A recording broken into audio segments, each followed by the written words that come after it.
Please subscribe my channel. I never thought a marriage could begin falling apart because of just one text message, but that's precisely what happened to me. I'm Michael Smith, 37, married for 11 years to a woman I trusted completely without any doubt. Our life wasn't fancy, but it was steady. A home in a quiet neighborhood outside the city, daily habits we shared, private jokes, the sort of calm relationship you figure will go on forever because nothing seems clearly wrong. At least that's what I believed until my phone vibrated at 6:47 on a Wednesday evening. The message came from my wife, Sarah. I'm having an innocent dinner with my married boss. Don't stay awake for me. That was all. No smiley face, no details, no affection, just a plain note, like she was telling me to put out the garbage. I looked at the screen longer than I'd like to say, not because I couldn't grasp the words, but because something about them seemed off. Innocent doesn't need to be mentioned unless someone realizes it might not appear that way. And don't stay awake for me seemed less like kindness and more like brushing me off. I didn't answer immediately. I told myself not to make a big deal out of it. She worked in business consulting. Dinners occurred. Building connections occurred. Her boss, Emily Brown, was married, had children, wore sharp professional outfits, and discussed books on management. On the surface, nothing about it raised alarms. Still, the text weighed on my mind like a heavy load. I drafted 3 different replies and erased them all. In the end, I sent, okay, one word, calm measured. As the night went on slowly, I tried to stay occupied. I warmed up leftover food, watched part of a documentary, folded clothes that didn't really need it. Every ordinary activity felt forced, like I was playing a part in my own home. By 9:30, I looked at my phone once more. Nothing. No check-in, no quick on my way home soon. I reminded myself that trust means not keeping track of someone's schedule. I told myself I wasn't the jealous type, or at least I hadn't been before. This wasn't the first time Sarah had pulled away.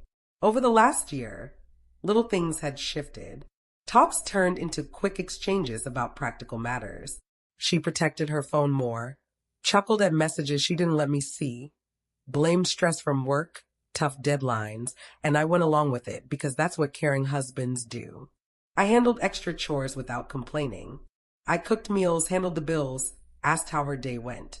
I believe being patient showed strength. I didn't see that it was also giving her leeway.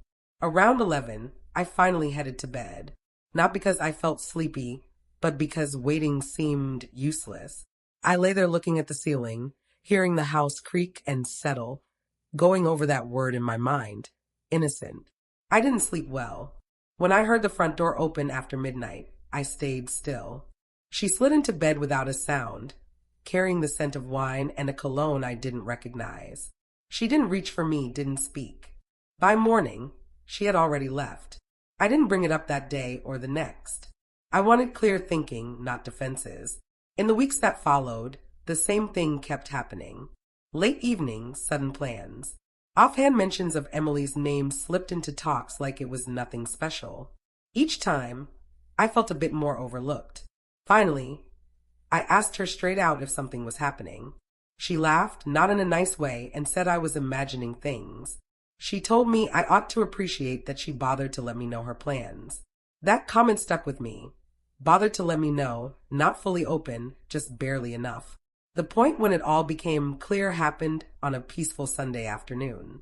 We were seated at opposite sides of the sofa, both looking at our phones, hardly talking. I asked her if she still wanted our marriage. She didn't respond right away. When she did, her tone was even and dull. She said she felt trapped, that she wanted room to breathe, that nothing was obviously bad, but nothing felt good anymore either. She didn't deny the dinners. She didn't comfort me. She simply said she deserved to be happy. I saw right then that I wasn't included in her idea of happiness.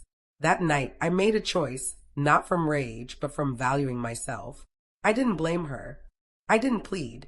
I turned on my laptop and checked our money situation, separate bank accounts, luckily. I updated passwords, ended joint online services, scheduled a meeting with a lawyer the following morning. When Sarah saw the updates a few days later, she was surprised, said I was overreacting, said the dinners were innocent. I replied quietly that things that are truly innocent don't come with warnings up front. She had no response to that. I left the house a week after, packed without fuss, took just what was mine. She didn't try to stop me, didn't ask me to remain. I believe part of her thought I wouldn't really go, that I'd continue putting up with the unease like before. But something inside me had changed. I learned that trust isn't just putting up with things without question. It's caring for each other both ways. And when that's missing, remaining isn't devotion. It's giving up. I don't know if Sarah ever went beyond an emotional connection. In some respects, it doesn't change anything. Being distant emotionally is still being distant. Lack of respect doesn't require evidence to hurt. What I do know is that I quit staying awake waiting, not only that night, but for good. And by doing that, I finally quit waiting for someone who had already moved on.